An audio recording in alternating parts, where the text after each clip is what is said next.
Hello, I'm Dmitry Bagrash. In this video you will see the story of Marina Schiefer, a girl whose father has been imprisoned in a secret FSB prison in Donetsk for more than 3 years already. This is her desperate cry for help, and this is not an isolated case. No, this is typical of the Putin regime today. While you're watching this video, people are being tortured and killed in the center of Europe, right now. Now, in Donetsk, in Lugansk, in Belarus, in Chechnya, in Crimea.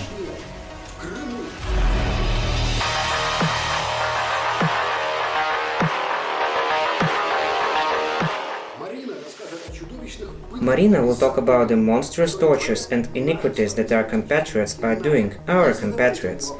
Don't ask me questions, where do these men-like creatures with an FSB badge in an army or police uniform in a judicial robe come from? We went to the same schools with them, we read the same books, breathed the same air. I don't know the answer to this question. If you know, write to us below in the comments. Write something to these creatures, these criminals. Maybe they'll read it, if they can.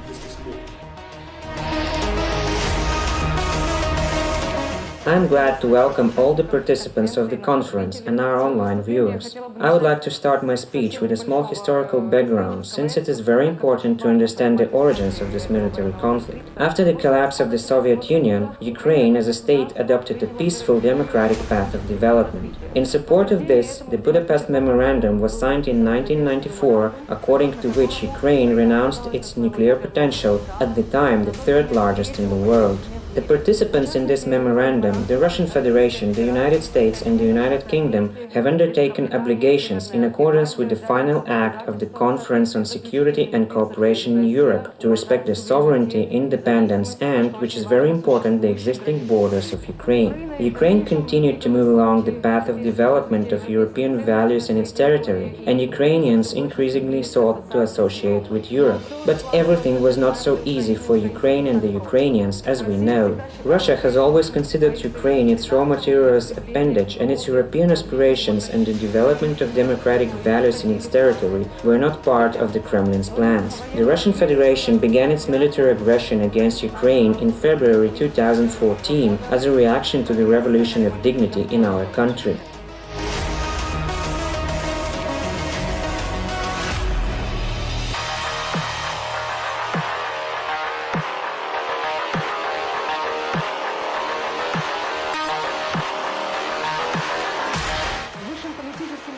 The top political leadership of the Russian Federation made decisions on the occupation of Crimea and the further seizure of the Donetsk and Lugansk regions, disguising their armed forces as self-defense units and militias. Ukraine suffered incredible human losses.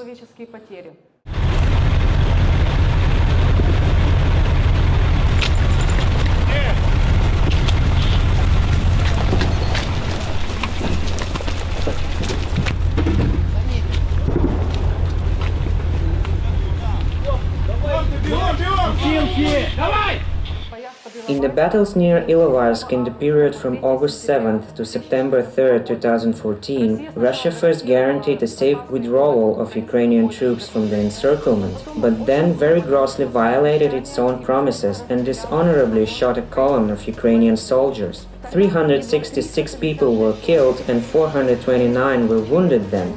In connection with these events, Ukraine signed the Minsk Agreements on 5th September 2014, even on unfavorable terms. But as we know, these agreements have brought little as Russia's aggression continued. On February 12, 2015, another series of agreements were concluded, namely a set of measures to establish an immediate and general ceasefire regime. But as we already know, it was very grossly violated by the Russian Federation, and within a few days after the signing, in the period from 16th to 18th February 2015, the Baltseve was captured. In these documents, by the way, the status of the prisoners and the conditions for their exchange were mentioned for the first time. There is an uncontrolled border with Russia with a length of 409.7 kilometers remaining in the east of the territory not controlled by Ukraine.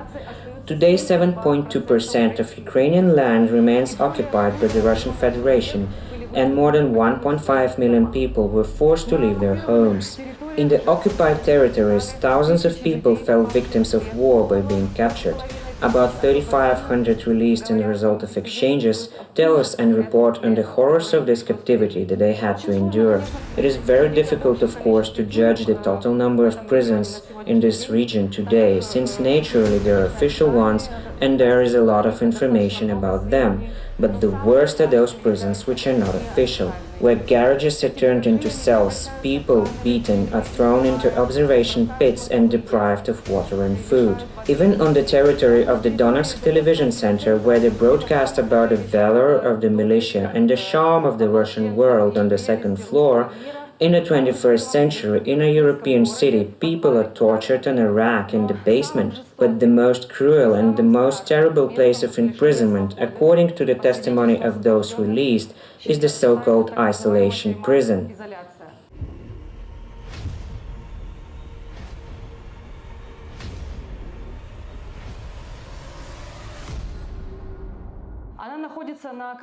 It is located in the outskirts of Donetsk at 3 Svetlovo Puty Street. Previously, there was a plant for insulating materials production, and over time this plant was converted into the isolation art studio where exhibitions of contemporary art were held. Today, it is a modern concentration camp. People who get there seem to exist, but for the outside world, they do not.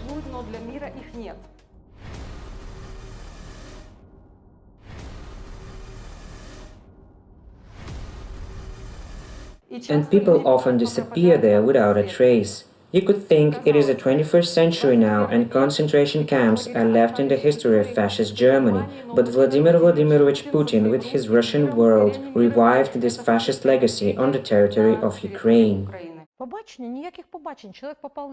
Visits, no visits. If someone is sent to the isolation, that's it, they're gone. They do not exist for the outside world. And the most cynical thing, if this premises was somewhere out there in the field.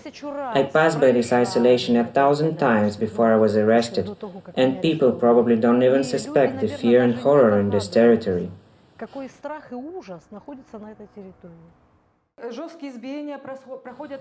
Severe beatings take place there all the time. They break ribs, break jaws, and beat off their kidneys. If a person loses consciousness during interrogation, they are brought to their senses with ammonia solution, burning the nasopharynx. Their fingers are literally cut off with pruning shears, their teeth are pulled out, their nails are pulled out, their teeth are filed down. And absolutely everyone released from isolation testifies that they went through the torture by Tapik. Tapik is a TA-57 Soviet military field telephone. The torture with this device usually proceeds as follows. A person is undressed, put on a metal table, poured over with water. Leads are connected to the carotid artery, inserted into the anus, and can be connected to the genitals or other parts of the body as well, and an electric current is ran through them. People who had to go through such tortures tell us how piercing was the pain that enveloped their entire body, how painful it is. They felt how the teeth were crumbling at this moment, how their nose was bleeding. I lost my consciousness 3 times probably. First they grinded with a file. They grinded the lower teeth with a file. Didn't do it for too long. They did not believe that I could stand that. They started to crush them with pincers or pliers. I didn't see. They were tying a bag. It was on the head. They crumbled and they laughed. They said, "Wow, I didn't think that teeth," they said, "are so easy to crush." They left me 4 upper teeth. The so-called stretching is also a very common method of torture. This is when a person's legs are placed shoulder-width apart, hands raised up and leaned against the wall, and the person is forced to be painfully long time in this position, day and night. Of course they are deprived of food, water, or the ability to relieve themselves. This is of course implied. At the slightest attempt to move, sit down, or many of the liberated said that they lost consciousness, they were brought to their senses, then beaten and forced to be in these positions again. One day from isolation, we're in the cell, it seemed we kind of slept, and someone new is brought in. They begin to torture him. He seems to be adequate, he understands. After half an hour he's brought in, he already understands that's it. This is some kind of a limit of what he can take. After another half an hour they carry him in, and after another half an hour, there was a man there, a scoundrel. He drags him by the leg into our cell, throws him in his underpants, covered in blood, cut, with broken teeth. This man, we held the tongue of this man so that he wouldn't start swallowing it. That's it, his tongue, something started happening to him there. We held the spoon, he broke his remaining teeth, everything cut there. And he is dying. No isolation prisoner going to the bunks to sleep at night, if they're able to do it at all, knows how this night could end for them. Because practically every night their cells are broken into and they are taken for interrogation and torture. During this time the prisoners are usually made to listen to very loud music so that they do not hear the screams. Often it's the anthem of the Russian Federation and the DPR, which they are also made to learn and sing. It must be said that in addition to physical violence, psychological influence is also used against them. You have little grandchildren. We can bring someone, cut off their fingers. What do the little children have to do with this, I said. Fear God. Women are, of course, brought to isolation too. They are also tortured, many are raped. They are forced to do housekeeping there. For example, to clean the torture rooms up after torture. Many of the released women I personally had the opportunity to talk to about these situations said that the most terrible thing for them was to hear the screams that came from these torture rooms almost non-stop. They said that such sounds could only be made if a person's skin is ripped off live. So inhuman these screams were. Men also work there. They are often sent to dig trenches, for example, even if there is fighting in the area. Of course, they also dismantle factories or look after the farms located on the territory of isolation itself. I must say that many of these people are subjected to these tortures, even though they have already signed everything that was demanded of them. And the courts in the DPR are a simple formality. People are sentenced to 10, 15, 20 years according to fictitious laws for espionage, sabotage, cooperation with the SBU. I stress that these are all trumped-up accusations.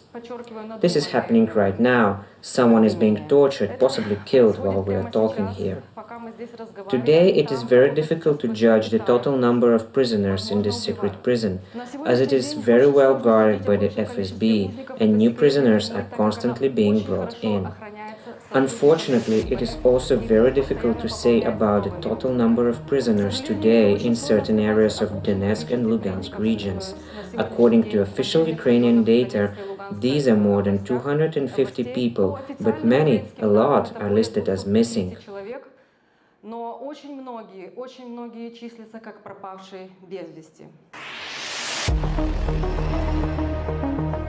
The story of Marina's father is banal. He came to Donetsk to visit his mother 3 years ago. He has since disappeared. He just disappeared. And it's not just him. Look, even in a pandemic, Marina came to the conference in Berlin. In Ukraine, relatives of kidnapped people are desperately trying to convey their cry for help to the West. Watch!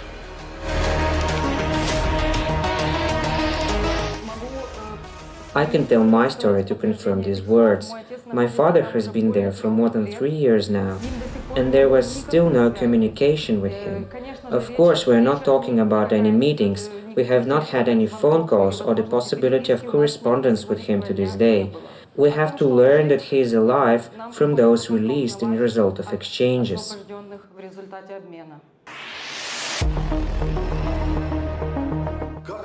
How do you like the Russian world? Do you think it is somewhere out there, far away? You think they are to blame themselves for irritating Putin? Well, no. Look at Belarus now, look at Chechnya, look at Khabarovsk today. Tomorrow, literally tomorrow, all this will be at your place.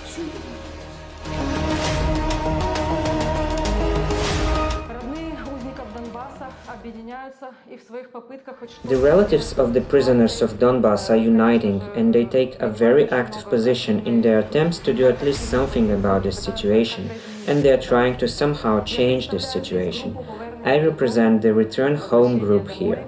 I want to emphasize that our relatives are civilians who, to one degree or another, could not come to terms with the arrival of the Russian world to their home. These are those who have been held captive in the occupied territories for 3 or more years and do not get on the exchange lists. We are, of course, well aware that sanctions against the Russian Federation are not the only thing that can be done. We need a public response to the atrocities of the Putin regime in the first place. Therefore, we ask the world community, the people of Germany and all of Europe to support us in the release of our relatives. Ukraine is not somewhere far away. Donetsk is located only 2,100 kilometers from Berlin, and there is a war of Russia against Ukraine now there. We ask for the introduction of new harsh sanctions and tightening existing ones against all those guilty of this military conflict and their families.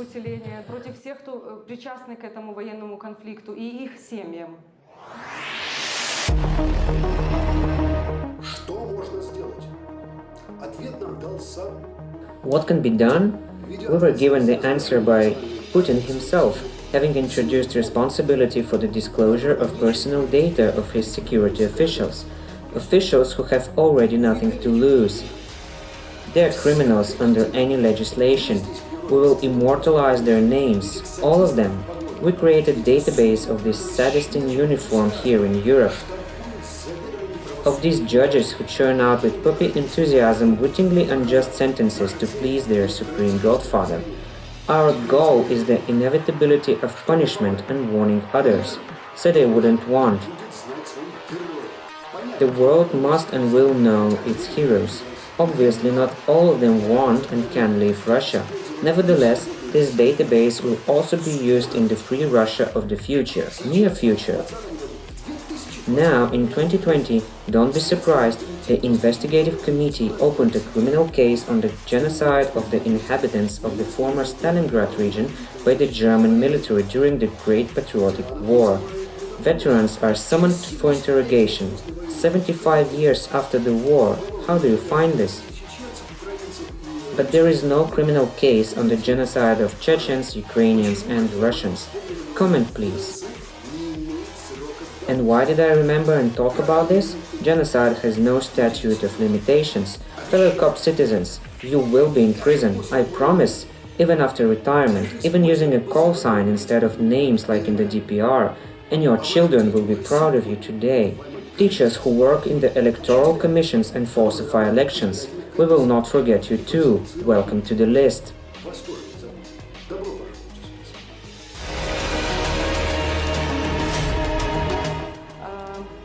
I will take this opportunity to address Mrs. Merkel and Mr. Macron as participants in the Normandy format and ask them to exert every possible influence and ask for their support in speeding up the exchange processes. It's no secret that the keys to freeing our relatives and resolving the situation as a whole are with Vladimir Putin. Therefore, only pressure on the Kremlin can facilitate exchanges and resolve the situation as a whole. Dear conference participants, with your permission, I would like to voice the names of the people I represent here for whom we are fighting. As I said, there are many more, and these are just a few of them. Marina Schiefer, in captivity since 9th February 2017. Elena Fedoruk, in captivity since 25th June 2017. Elena Pech, in captivity since 9th August 2018. Natalia Stetsenko, in captivity since 10th June 2019. Oleg Shevandin, in captivity since 1st May 2015. Valery Matyushenko, in captivity since 15 June 2017. Vladimir Cherkas, in captivity since 6 September 2017. Alexander Bondarenko, in captivity since 17th May 2017. Sergei Kuris, in captivity since 6 September 2019. Evgeny Stavtsev, in captivity since 4th October 2017. Bogdan Kovalchuk, in captivity since 31st September 2016. Stanislav Baranov, in captivity since 11th September 2017. Andrei Sidorenko, in captivity since 2nd of January 2018. and Pavel Podveska in captivity since 26th of May 2018. I thank you for your attention, and I really hope for public support in resolving these issues, since many are waiting for their relatives at home. I remember how the authorities of the Western countries, for example Western Germany, achieved in their time in the 70s the release of dissidents. In fact, these questions were raised in all high-level negotiations during the time of Carter, Reagan, Chancellor Schmidt, President Giscard d'Estaing, and others. Now, there is nothing like that, as I understand it. At least, it is much less noticeable and much less is heard about it. Therefore, we need to ensure that the German authorities, the European authorities, turn their attention to these monstrous, as for the 21st century, problems. Marina, your organization exists for a long time now. You have a certain experience of contacts with various European countries, authorities, and international organizations. What is this experience like? Is there any success? What did you manage to do in this sense?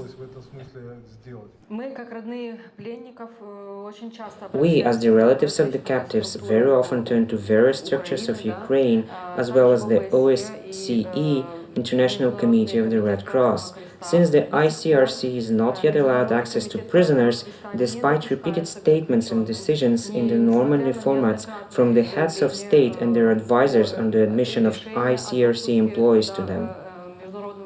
Still, the ICRC is not yet allowed access to prisoners, despite repeated statements and decisions in the Normandy formats from the heads of state and their advisors on the admission of ICRC employees to them. Of course, we count on greater support in these decisions. These decisions must not only be voiced but also enforced. Many prisoners are now in need of urgent medical attention, many of them even in emergency surgery. This is only out of those persons with whom communication is possible today, since sentences have already passed on them. This is especially important during the COVID-19 pandemic. Such questions are even more acute now. We hope that the ICRC will soon be admitted to these prisoners, even if only to analyze their physical condition.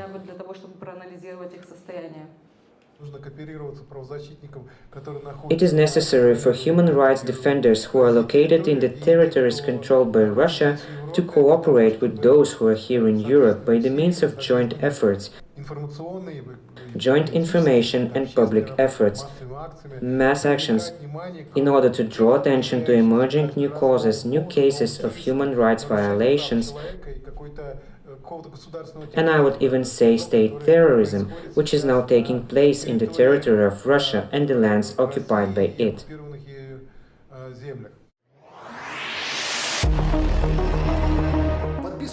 Subscribe to the channel. We will establish an absolutely secure electronic channel for transmitting information to us in the near future.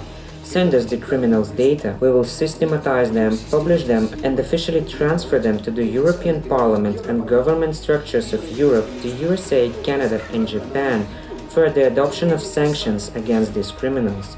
If their relatives will be outside of Russia, insist on the application of the national legislation on the legalization of money obtained by criminal means. For this, even no sanctions are required. Subscribe to the channel, share this and our other videos. Since we are in the West, a video will be released in the near future about 38 proven cases of political murders personally inspired by Putin outside of Russia. This video will also be in Russian, apart from English and German. If you, by the way, consider me a Ukrainian nationalist fascist, you are mistaken. I was born and lived in Moscow. So subscribe to us, click on the notifications bell, cast your likes and dislikes, and do not forget about the comments. Thank you.